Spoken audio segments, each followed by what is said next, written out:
There is a lot you can do right on Etsy and a lot that you can do wrong on Etsy. And I see a lot of videos out there about the top Etsy mistakes. So that has been covered, but I'm gonna cover 5 less common, less mentioned mistakes that can be making the difference between you making sales and you making 0 sales. And I see these mistakes all the time because they are not commonly mentioned. And I guarantee you will be surprised by at least one of them in here. So if you're having troubles making sales on Etsy, I highly recommend watching this video to the end. The first big one I see is using a video on your listing that is unrelated to the product that you're selling. And what does that even mean? And now that I mention it, you'll start seeing it everywhere. So if I hover over someone's listing, so for example, I just looked up a mama shirt on Etsy and I want to take a look at one of the designs that pops up for me. I really like it. I hover and suddenly this slideshow plays of a bunch of unrelated products and designs. I am now confused. What design is selling in here? I hovered because I was curious on that design and now I was shown a whole bunch of other products. Sorry, but it's probably no wonder that people are not really clicking in and buying your design compared to others because this is highly confusing. And then just one row later, scrolling over this one, I hover over it because I'm curious. Typically, when you hover over things, they become bigger. You're able to zoom in on them. Maybe you haven't really made up the decision to click in it yet, but automatically I'm brought to this image or this video of a printer that tells me nothing about the shirt that I wanted to buy. And if anything, is extremely distracting and taking away from your listing. This beautiful mama one right here, which I think this design looks incredible. You hover over it, it takes you to a video not of that design, but of someone trying on the sweatshirts. People don't need to know the sizing yet. They need to know the sizing when they click into your listing, but they don't need to see it on the search page because again, it takes away from when someone is hovering over your listing. Versus take, for example, this popular now one. You hover and it takes you on to a video that zooms into the design they're selling and adds value to the listing instead of detracting. Okay, we go to the next row. We have a bunch of bestsellers or popular nows. The only one that is not a popular now is this one here. You hover, it takes you to a video of an unrelated product being printed.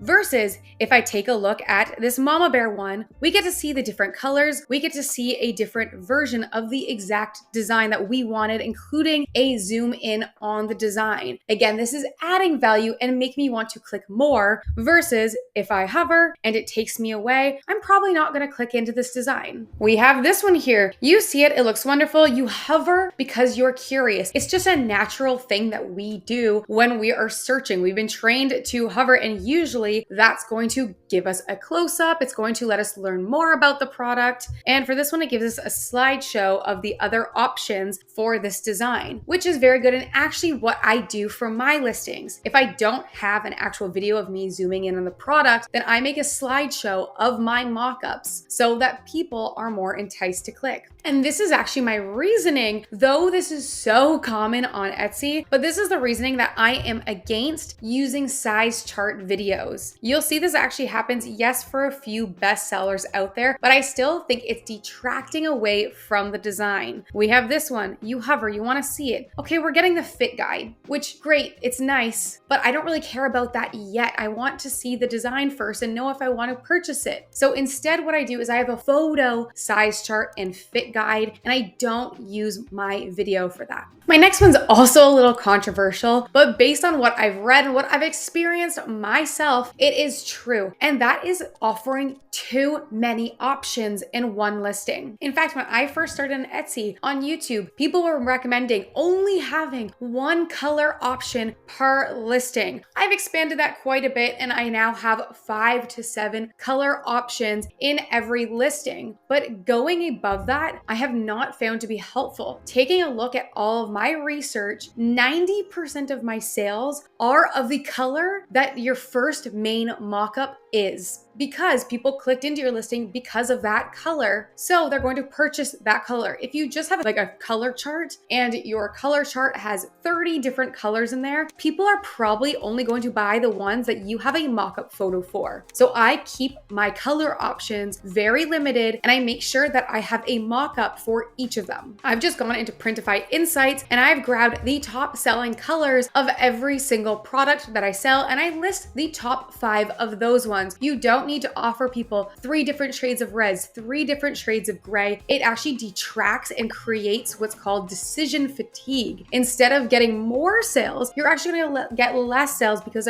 people are overwhelmed by too many options. And then I pretty much spoiled the next point, which is make sure that you have a mock-up, again, for every single variation that you're going to sell. I had tried back in the day putting lots of different color charts in my listings and saving time on mock-ups through doing that. But again, what I found was everyone was just buying the photos or usually the main photo, but any other ones that weren't of my first photo were ones that had mock-ups so that people can actually visualize what they are purchasing, because I wouldn't be able to make a decision based on just a small little color in a corner of a page that has 50 different colors listed on it. I would pick the one that I could visually see and know how it's going to turn out. If you've noticed, typically when you're on a website, when you select a color, that color comes up. You probably would not buy the ones that didn't have a color. If Apple listed green and you couldn't see exactly a mock-up of that iPhone in green, chances are you're going to buy one of the other colors. So I found by just limiting my color options and being able to have a mock-up of each, I'm able to sell a little bit of each. Again, still most of my sales are from that first color, but having all of those other colors in there are just a waste of time for you and your customer. The next massive one is not having your mockups look realistic. They might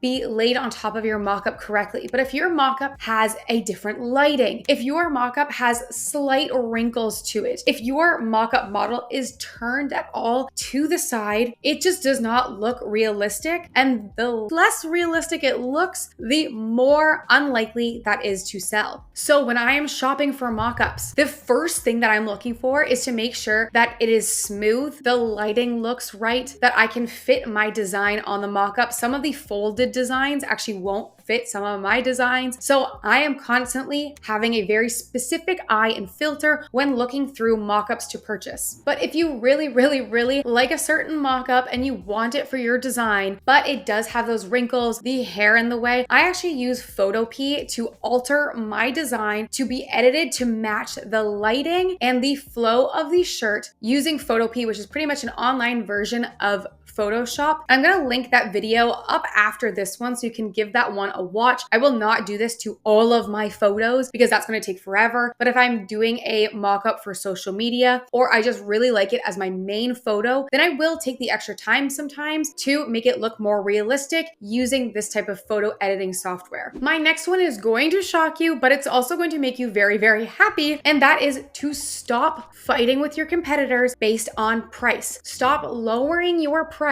to try to beat your competition. Instead, charge higher. And there are so many psychological reasons as to why charging higher is actually going to be better for your store. Number one, really, if you take a look at your competitors half of the time and you open up their listing, one, they're not selling their product for that cheap. It is a fake out. It is a product that is out of stock. It's a baby onesie. But sometimes, yes, your competitors are going to be charging cheaper than you no matter what. But so many shoppers are not looking for the cheapest product out there. Cheap in people's minds equal cheap. You're going to expect a low quality product. If I'm buying somebody a gift and I see a t-shirt for $6 versus $25, I'm going to buy the $25 shirt. I'm not trusting what's coming in that $6 shirt. And I also don't want to say I bought my friend a $6 gift. Higher pricing equals higher perceived value. When you are also charging low and getting customers who want the cheapest product, you are also going to start noticing that you are getting a lot of customers who have a lot more complaints, want a lot more refunds. It's really funny. I've experienced this across a bunch of different businesses that the higher you price, the higher quality customer that you're also going to get, who does not complain and try to get as much discounts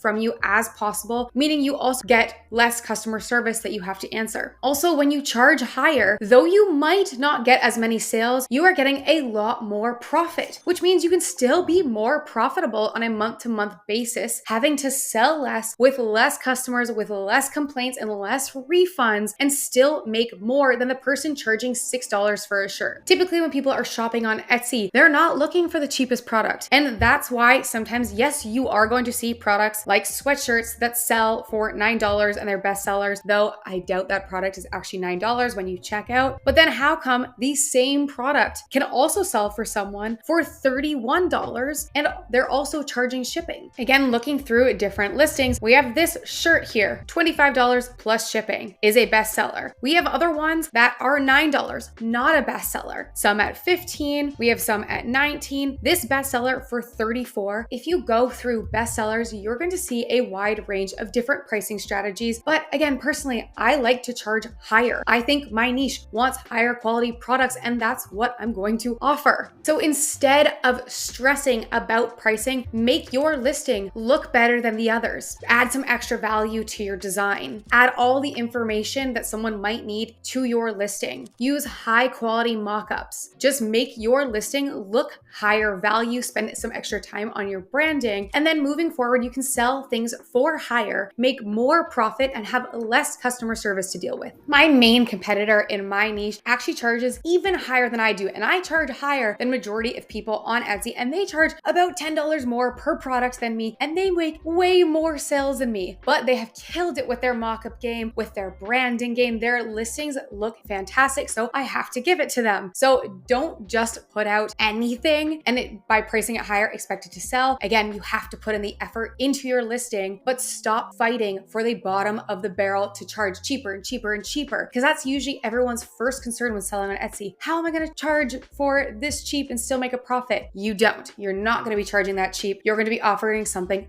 better than what's out there. And no, this also does not mean charging an astronomical amount for your product. It has to make sense, guys. Just a lot of people on Etsy are charging too cheap. You have to charge what makes sense for a t-shirt and sweatshirt and maybe a little bit more, but do your research on what is selling out there on the higher end for your product. All right, guys, let me know if there's any point in here that you would like me to break down further, and I'll make a whole new video about that. But I hope this helped you tweak some of your listings that might not be selling, or helps you change your strategy to make more profit per order and be less worried about trying to charge cheaper than everybody else. Thank you guys, and I will see you next week. And PS, if you want these tips along with all of my other Etsy strategies, you can now get my ultimate Etsy checklist for only $9 in the description below. This has over 130 checkpoints to make sure that your listings and store are set up for success.